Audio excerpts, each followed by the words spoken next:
প্রথমবারের মতো একা প্রশিক্ষণ বিমান চালাবেন ফ্লাইট লেফটেন্যান্ট তৌকির ইসলাম সাগর, যার উচ্ছ্বাস ছিল রাজশাহীর উপশহরের ২ নং সেক্টরের বাড়িতেও। নিয়তি তাকে সফল কাম করেনি।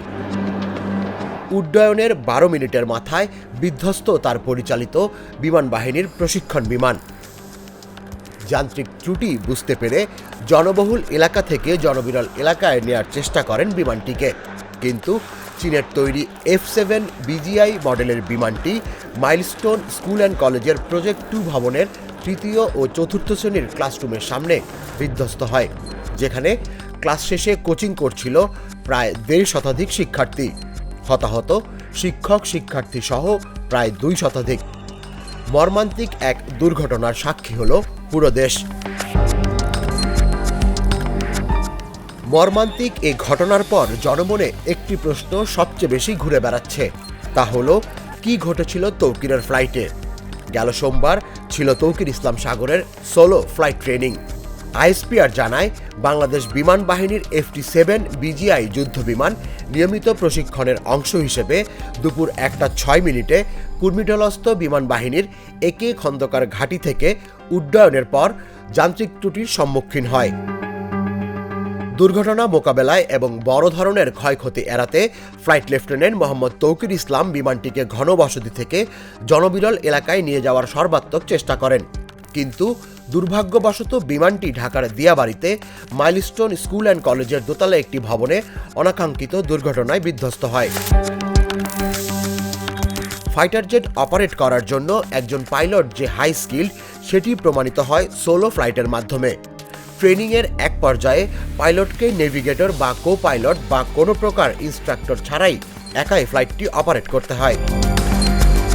ফ্লাইট লেফটেন্যান্ট তৌকির সেরকমই একটি ট্রেনিং ফ্লাইট অপারেট করছিলেন। সাধারণত যে কোনো প্রকার ট্রেনিং ফ্লাইট সিভিলিয়ান এরিয়া থেকে দূরেই সম্পন্ন হয়ে থাকে, তবে সোলো ফ্লাইট হয়ে থাকে আরবান এরিয়াগুলোতে। আর আরবান এরিয়াতে এ ধরনের সেন্সিটিভ ফ্লাইট অপারেট করার জন্য পাইলটকে যথেষ্ট কোয়ালিফাইড হতে হয়। ফ্লাইট লেফটেন্যান্ট তৌকির ছিলেন তেমনই এক পাইলট।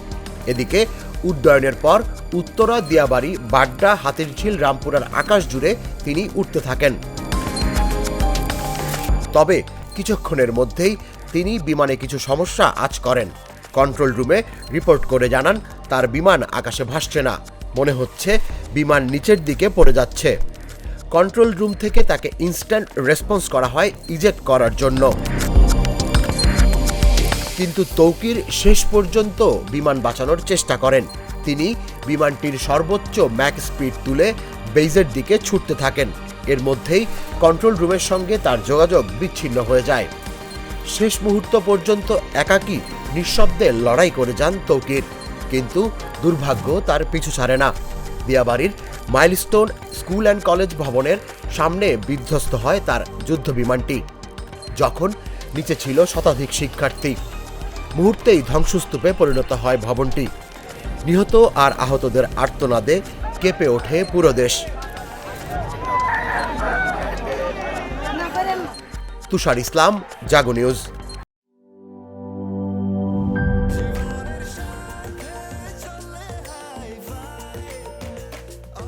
স্বাস্থ্যকর অল টাইম, সব সময় অল টাইম হেলদি লাইফ।